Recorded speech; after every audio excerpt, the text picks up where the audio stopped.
Hey, y'all, look who's coming over. Hey, he's starving. I am starving because Hannah went out of town. Hannah went. Get over here and let him see how good you look, all dirty up. I know. I've been working this parents' weekend at Ole Miss, and so Hannah went to see Bay, and they've had a big time this weekend. She told me they grilled out ribeyes last night. Oh my gosh, you'll hate. Well, they had crawfish the first night, and they can't eat them. You know, I can't. But I ate pretty good last night because I went to that wild game supper at Baggett's Chapel. But the night before that, that's why, this is really why I'm here, okay? Well, I'm here for two things, but I got to confess, I had a little bit of an ulterior motive.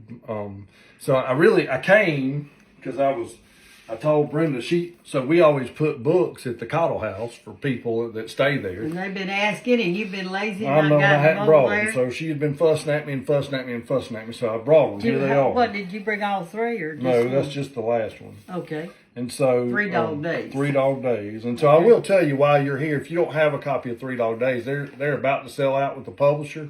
You can go to shepherdingbook.com or you can call 1-800-369-805 361 1-800-361-8059. You can put it in the Yeah, I'll put all that up there. It up But anyway, but they are really, let me show them this real quick. Okay. Y'all hang with me. I didn't mean to do all this.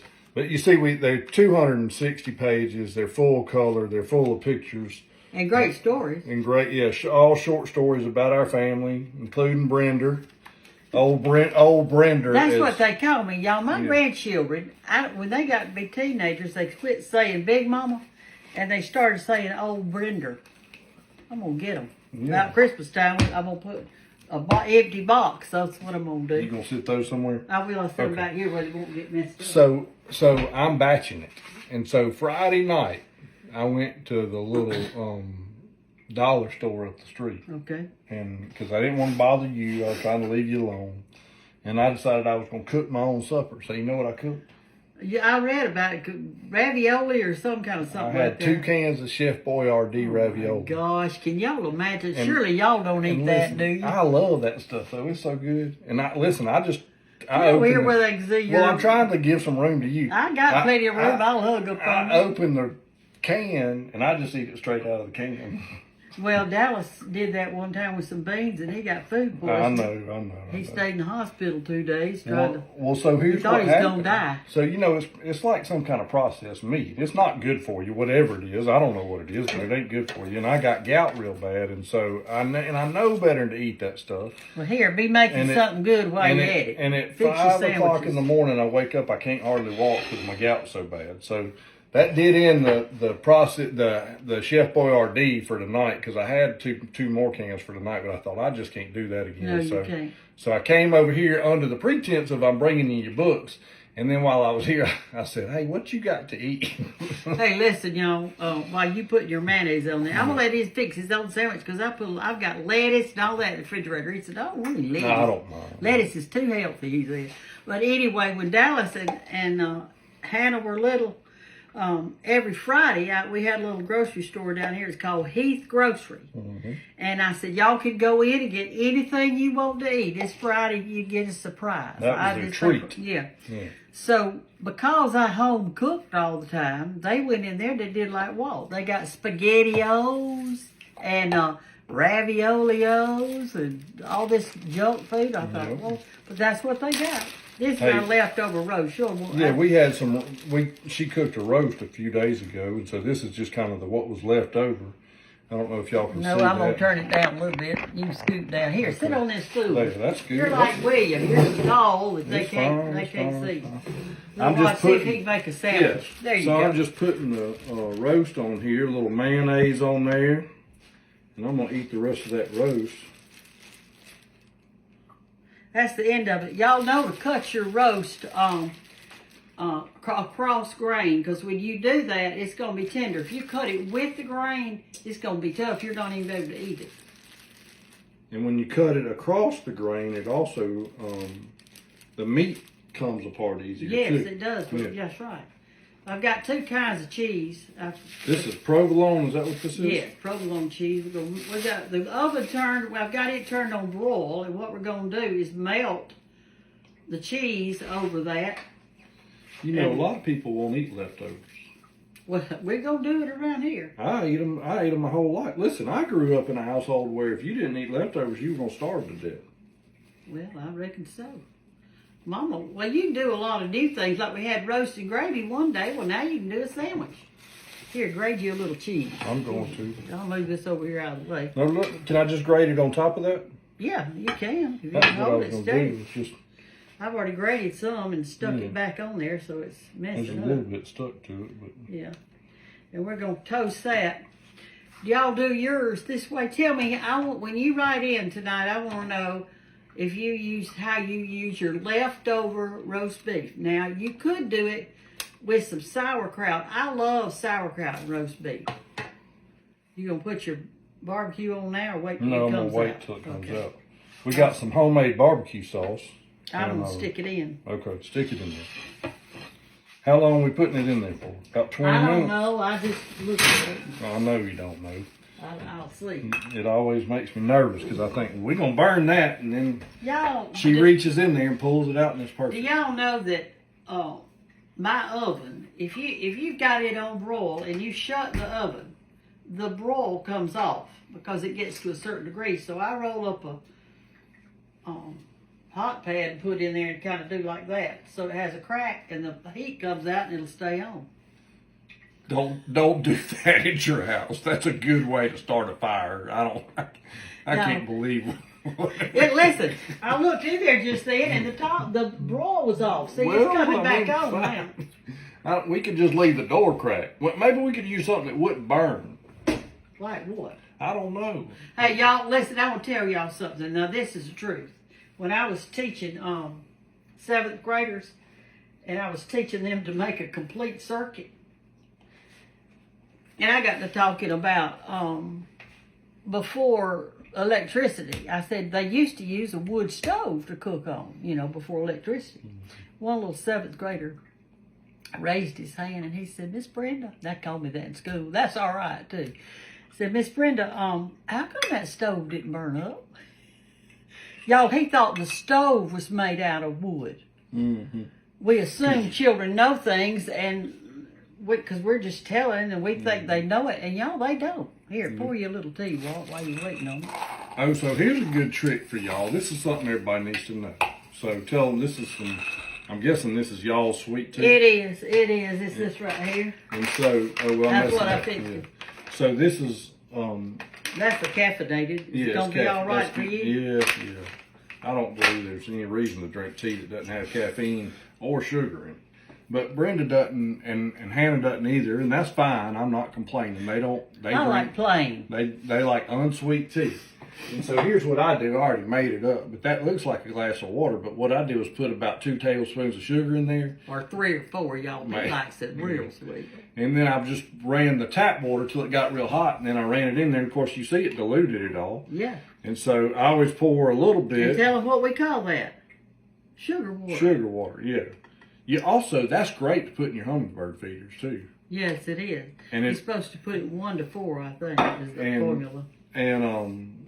And your honeybees love it too. Yes, they do. So now I got some sweet tea. See, so everybody wins. We got a pitcher of unsweet tea, and I got a glass of sweet tea. Y'all talking about honeybees.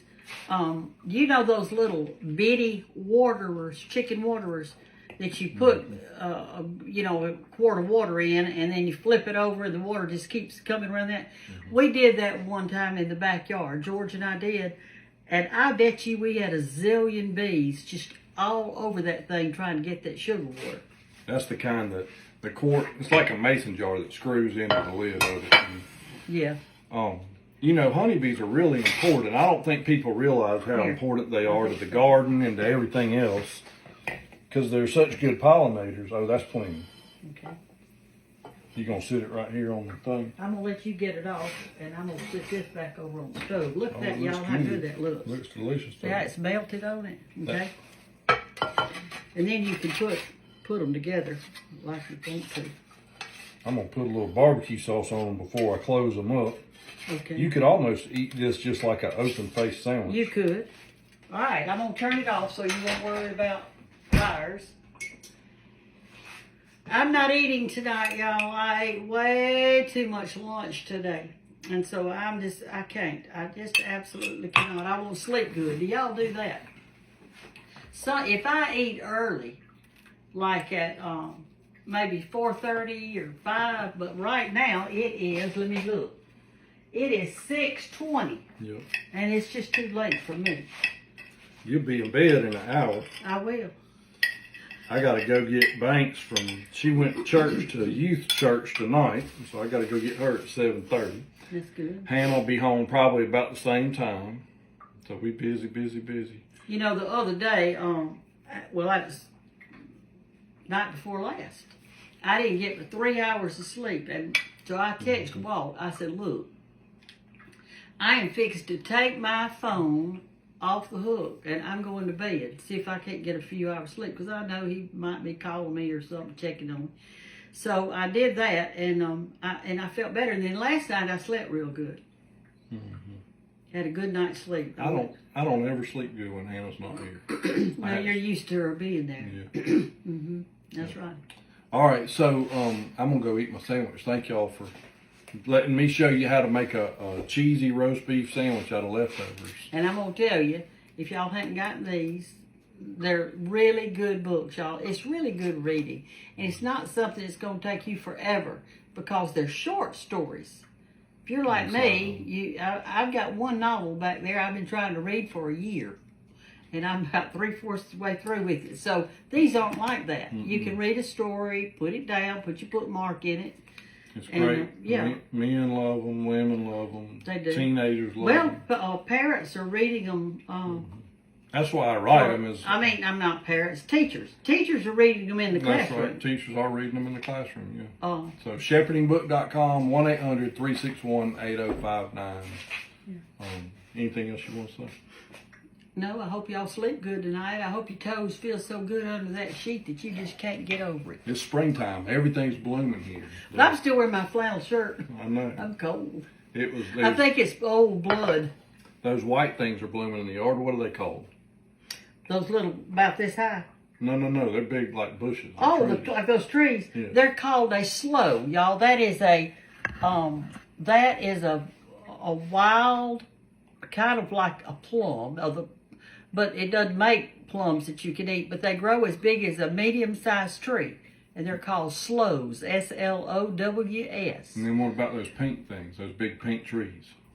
The big pink ones. Like this one, or maybe red. They're like that one right there at the end of the sidewalk. What's it? At the end of the side. Oh, that's yellow. You're colorblind. No.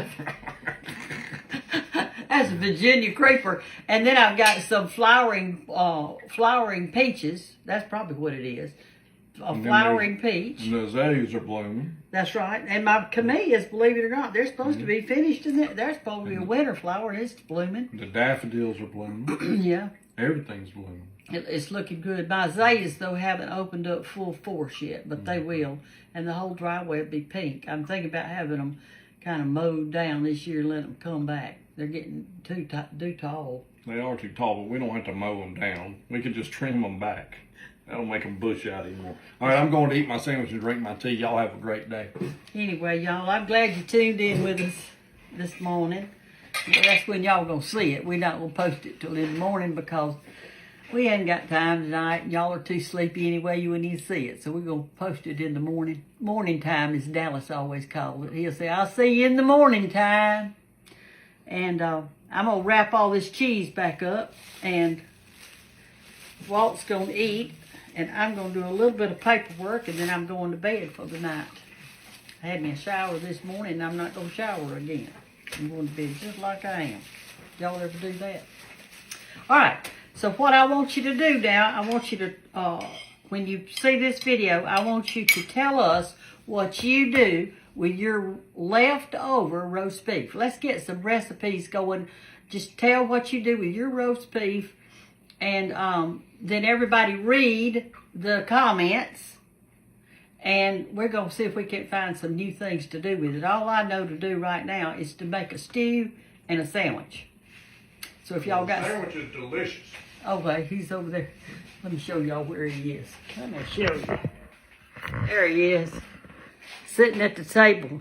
I already ate half of one. But I'm starving to death, so... He did eat apple one. My word, he is starving. All right, we'll talk to y'all tomorrow. Bye-bye.